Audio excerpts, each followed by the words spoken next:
नमस्कार दोस्तों। आज के इस खास विश्लेषण में हम 15 मई 2026 की सबसे बड़ी राष्ट्रीय और अंतर्राष्ट्रीय खबरों को डिकोड करने वाले हैं। हमारा टारगेट बिल्कुल क्लियर है।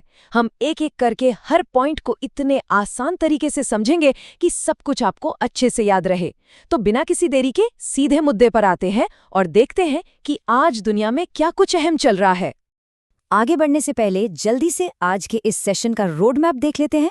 शुरुआत करेंगे कूटनीति और अंतर्राष्ट्रीय मामलों से, फिर चलेंगे अर्थव्यवस्था और राष्ट्रीय शासन की तरफ, उसके बाद विज्ञान, तकनीक और स्पेस की बात होगी, फिर थोड़ा स्पोर्ट्स न्यूज़ देखेंगे और लास्ट में सबसे ज़रूरी एग्जाम्स के लिए कुछ इंपॉर्टेंट टर्मिनोलॉजी। तो चलिए शुरुआत करते हैं हमारे पहले सेक्शन से, डिप्लोमेसी और इंटरनेशनल अफेयर्स। देखते हैं ग्लोबल लेवल पर क्या हलचल मची हुई है। ग्लोबल डिप्लोमेसी की बात करें तो प्रधानमंत्री का एक बेहद स्ट्रेटेजिक 5 देशों का दौरा शुरू हुआ है। इन 5 देशों के नाम पर ध्यान दीजिए: यूएई, नीदरलैंड, स्वीडन, नॉर्वे और इटली। ये सिर्फ एक नॉर्मल दौरा नहीं है, इसका मेन फोकस है ट्रेड, एनर्जी और स्ट्रेटेजिक कोऑपरेशन। खाड़ी देश यूएई से लेकर यूरोप तक ये बेसिकली एनर्जी सिक्योरिटी और ग्लोबल ट्रेड के नए रास्ते तलाशने का एक वेल प्लान्ड मूव है। अब आते हैं ग्लोबल पावर बैलेंस पर।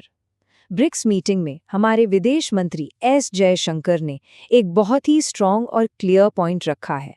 उन्होंने यूनाइटेड नेशंस सिक्योरिटी काउंसिल में रिफॉर्म और एक्सपेंशन की सीधी मांग की है। ये अपने आप में एक बहुत बड़ा स्टेटमेंट है, क्योंकि ये दिखाता है कि कैसे अब उभरती हुई अर्थव्यवस्थाएं इन पुराने ग्लोबल स्ट्रक्चर्स में बदलाव चाहती हैं। ब्रिक्स की इस चर्चा में मल्टीलैटरल कोऑपरेशन को स्ट्रॉन्ग करने पर तो बात हुई ही, लेकिन एक और मुद्दा है जो सबकी टेंशन बढ़ा रहा है। मिडिल ईस्ट में जो मौजूदा तनाव चल रहा है ना, उसकी वजह से ग्लोबली तेल की कीमतों में भारी उछाल का डर पैदा हो गया है। ये बिल्कुल एक क्लासिक एग्जाम्पल है कि कैसे एक जगह का जियोपॉलिटिकल तनाव सीधे तौर पर ग्लोबल मार्केट्स और इकोनॉमी को हिट कर सकता है। इंटरनेशनल बॉर्डर से अब वापस अपनी देश चलते हैं। हमारा अगला सेक्शन है इकोनॉमी और नेशनल गवर्नेंस। $690 बिलियन, ये सिर्फ एक नंबर नहीं है, बल्कि हमारी इकोनॉमी का एक बहुत बड़ा इंडिकेटर है। इंडिया का फॉरेन एक्सचेंज रिजर्व अब घटकर लगभग इस लेवल पर आ गया है। इस नंबर को समझना इसलिए भी जरूरी है क्योंकि फॉरेन रिजर्व किसी भी इकोनॉमी के लिए एक सेफ्टी नेट का काम करते हैं, स्पेशली तब जब ग्लोबल ऑयल प्राइसेस ऊपर नीचे हो रहे हों। इकोनॉमी के साथ साथ 3 और डोमेस्टिक मुद्दे आजकल काफी न्यूज में हैं।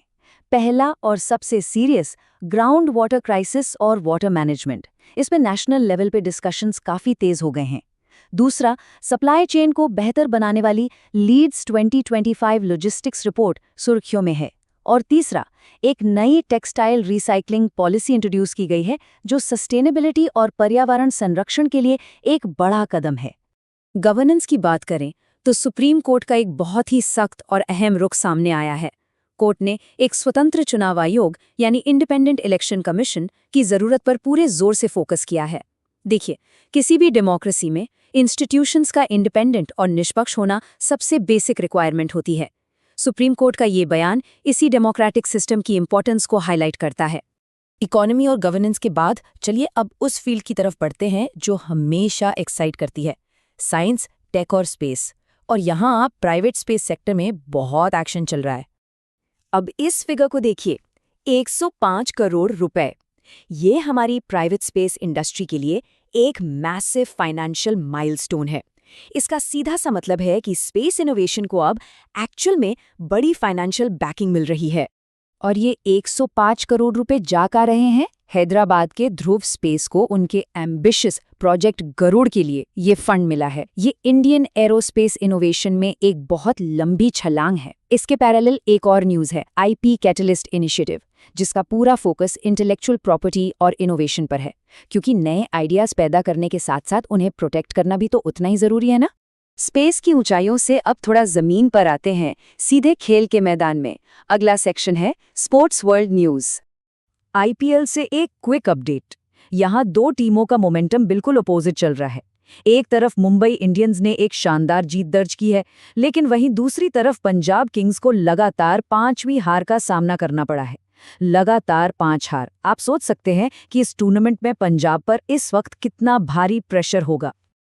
ऑलराइट, अब आते हैं इस विश्लेषण के सबसे वैल्यूएबल हिस्से पर, इम्पोर्टेंट एग्जाम टर्मिनोलॉजी। अगर आप कॉम्पिटिटिव एग्जाम्स की तैयारी कर रहे हैं तो इन टर्म्स को बिल्कुल मिस मत कीजिएगा। आइए एक एक करके इन्हें डीकोड करते हैं। पहली टर्म है प्रोजेक्ट गरुड़। जैसा हमने भी थोड़ी देर पहले देखा, ये ध्रुव स्पेस के थ्रू प्राइवेट स्पेस सेक्टर को बूस्ट करने का एक बहुत बड़ा इनिशिएटिव है, जिसे 105 करोड़ रुपए की फंडिंग मिली है। इसे ऐसे याद रखिए, ध्रुव स्पेस, प्राइवेट एरोस्पेस और 105 करोड़, बस। नेक्स्ट है लीड्स 2025। ये कोई आम डॉक्यूमेंट नहीं है, बल्कि एक मेजर लॉजिस्टिक्स रिपोर्ट है जो देश के सप्लाई चेन फ्रेमवर्क को इवैल्यूएट और शेप करती है। देश के ट्रेड और इंफ्रास्ट्रक्चर की जब भी बात होगी, इस रिपोर्ट का जिक्र जरूर आएगा। तीसरी टर्म है इंडियन ओशन डायलॉग या IOD। जियोपॉलिटिक्स के एंगल से ये बहुत क्रूशल फ्रेमवर्क है। इसका main focus regional maritime security और हिंद महासागर के आसपास के देशों के बीच कॉपरेशन बढ़ाना है। समुद्री रास्तों की सेफ्टी ही तो ग्लोबल ट्रेड की लाइफलाइन होती है। उसके बाद आता है थ्यूसिडाइड्स ट्रैप। थ्यूसिडाइड्स ट्रैप ये इंटरनेशनल रिलेशंस का एक बहुत ही इंटरेस्टिंग थ्योरेटिकल कॉन्सेप्ट है। ये बेसिकली उस कॉन्फ्लिक्ट को डिफाइन करता है जब कोई नई इमर्जिंग पावर किसी एग्जिस्टिंग सुपर पावर को रिप्लेस करने की कोशिश करती है। आज के टाइम में ग्लोबल शिफ्ट्स को समझने के लिए ये कॉन्सेप्ट बिल्कुल फिट बैठता है।